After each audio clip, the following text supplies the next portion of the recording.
But the biggest headline of the weekend was the guy that is on the jersey you have on right now, Juju. Primetime made his debut as the Colorado head coach in tremendous fashion. They knocked off TCU, who was ranked 17 and is a returning recipient of the national championship a year ago. And I think it shocked a lot of people. So, Tyler, I'm going to start with you. Were you shocked by the fact that Deion Sanders, prime time, made good on all the trash he's been talking since he became a Buffalo?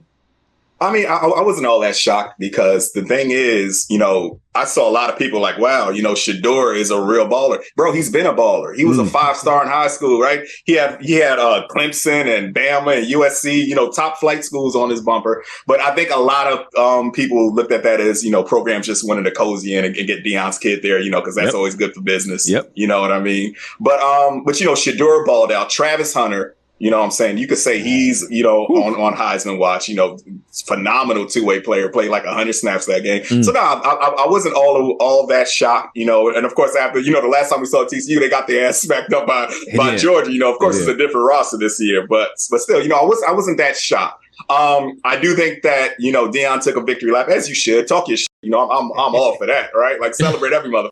That's my motto. But it's going to get real in a couple of weeks when Colorado got Oregon and USC back to back. So that's what we're really going to see, what this squad is made of. Yeah, I think it was.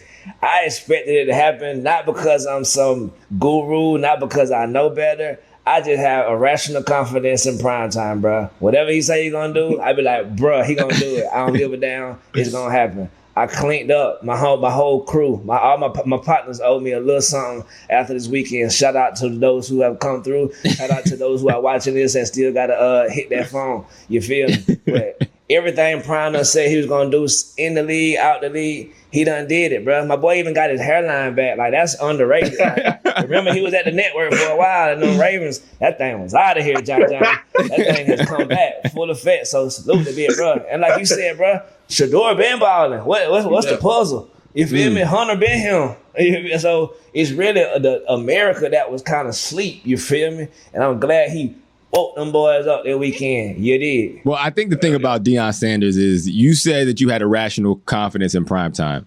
And I think at this stage of life and in sports and what we know about Deion Sanders is it's actually not irrational to have confidence in primetime. And I think that's where there's been a little bit of a reckoning, at least for myself, right? Because it's not that I didn't think Colorado would do well. I actually knew they would do well. I actually knew Deion Sanders would be a great coach because college football is not about X's and O's. It's about the Jimmies and the Joes. If you can walk into homes of 5-star and 4-star recruits and get them to come to your school, you will not only have a chance to win, you will have a chance eventually at a national championship. And if he was able to do that at Jackson State with those facilities and basically operating at a deficit compared to high-level Division I FBS football, that tells you if you give him that backing, it's only a matter of time before he turns that program around. And it happened very, very fast. So that part didn't surprise me.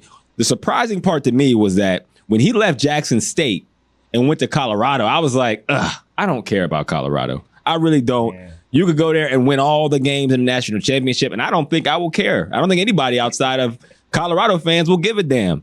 And that's where I think I underestimated him, because here I am again, invested in Colorado Buffalo football like I was Jackson State. And I like to think it was my black side that was like, yeah, HBCU. And I think there was some of that.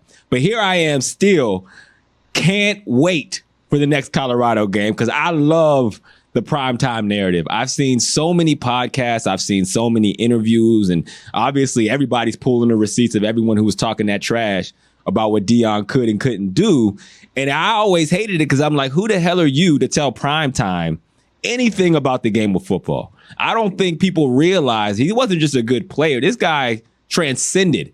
Like when I talked earlier about me meeting him once, I remember that distinctly. I was 30-something years old, and I felt like a little kid in a candy store. There's not very many athletes, for me, that have that kind of presence, and Deion has that. It goes across all sports. And so, yeah, him kind of coming out the gate, talking this trash, doing what he does, and everything he said in his post game for me was completely right. Like, people hate people who are so confident in themselves, and the outside world has no bearings on where that level of confidence is.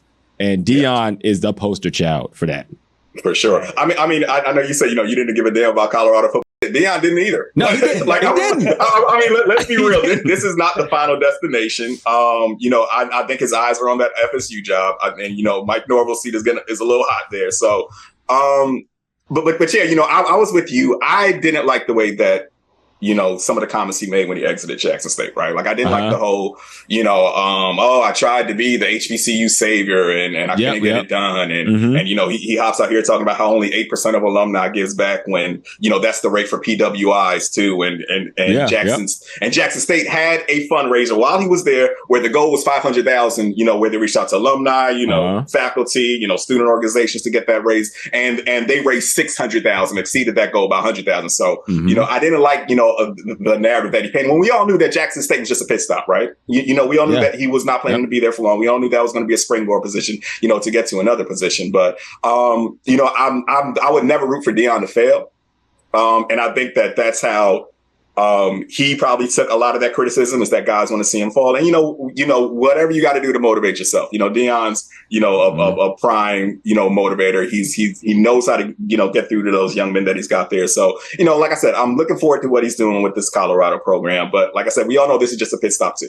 Yeah. Yeah. And after the game, he said, salute to all y'all that believed in me. Salute to the hood. I stood up on the bed. I couldn't believe he said that out loud. You feel me? The prime time, man. He got folks on Boulder Crest buying Colorado jerseys right now. That's crazy. You feel me? Come on, man. That's powerful. It's crazy. I haven't seen this much Colorado fandom or interest from the black community since the days when Eric Bieniemy was there and like the old school Colorado days. Cordell Stewart is the Cordell Stewart back there. Slash was getting it busy.